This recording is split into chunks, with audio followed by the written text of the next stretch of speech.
هذه هي. الرحمن الرحيم، والصلاة والسلام على أشرف المرسلين وعلى آله وصحبه أجمعين.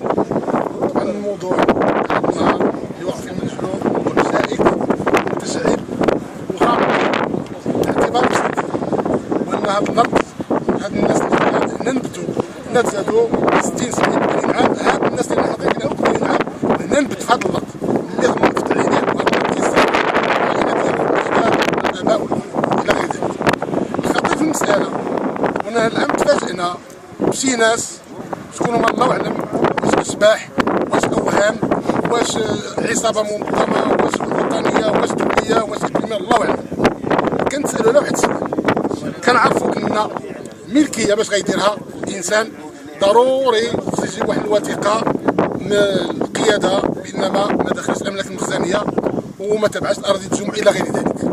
طبعا هاد الناس عيد داروا الملكية اللي هي منين جابوها الوثائق؟ حنا كنتسألوا منين جابوها الوثائق؟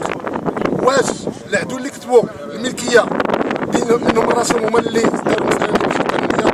واش جهات الله أعلم شكون هي كتبوا الوثائق اللي ماشي قانونية وقعت لهم خطر بين مع النقد؟ إذا هذا السؤال واحد الناس السلطات العليا ما عندناش ثقة هاد السلطات اللي هي على الناس الاعتبار أن كيلعبوا مرات الثاني كيقولوا غير يحفظوا كيقولوا الناس ما جاوش، معنى أن كيطرح لنا سؤال كبير علاش كاين إما باطل وخايفين على الرسول سبحان الله ودابا بقاو مواليها، إما خايفين الله أعلم لما نتهموا تحت، ولكن بغينا باش نجاري الحقيقة السلطات العليا باش تحقيق في هذه الوثائق.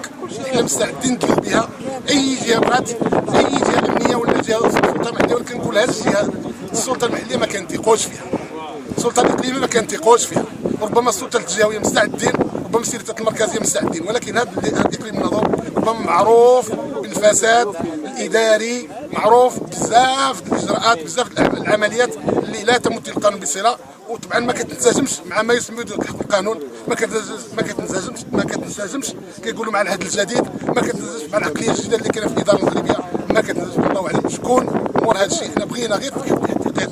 اذا كنا هنلط فعلا على حساب الوثائق اللي عندنا 1937 وزايد، حنا مستعدين اننا لان ما كاينش ديالنا مستعدين نتنازلوا عليها لان هي كتعمل لها، ولكن الا كان الظلم، كان الفساد، كان الارتشاء، كاين عوامل اللي ما معروفاش، نعرفوا غير الحقيقه. نعرف الحقيقه كل واحد غادي يلتحق.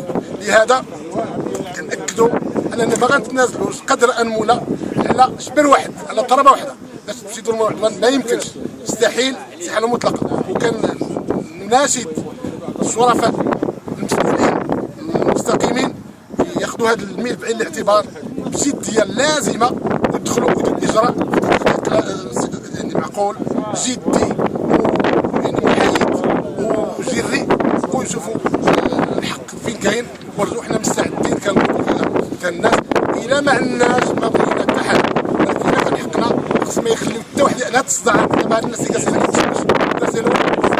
حساب الشغل وحساب التجارة وحساب تجارته واحد المريض وحنا بغينا نحسوا باننا حنا مواطنين، ما بقيناش كنحسوا حنا مواطنين، حنا ماشي مواطنين، حنا ماشي مواطنين بطاقه الوطنيه، حنا مواطنين حق المواطنه الشرعيه القانونيه حسب الدستور المغربي، حسب المواثيق الدوليه. بغينا ديك المواطنه نتمتعوا بها، حنا ما كنتمتعوش بالمواطنه ديالنا لان هذا الدليل على اننا كنتعذبوا وكنتحرقوا في هذه الشمس، ولا احد من يحرك مساكين، لا احد يتدخل، لا احد يبحث يدير تحقيق.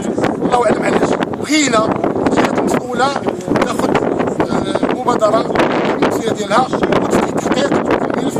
طبعا تحيه نضاليه، شكرا جزيلا.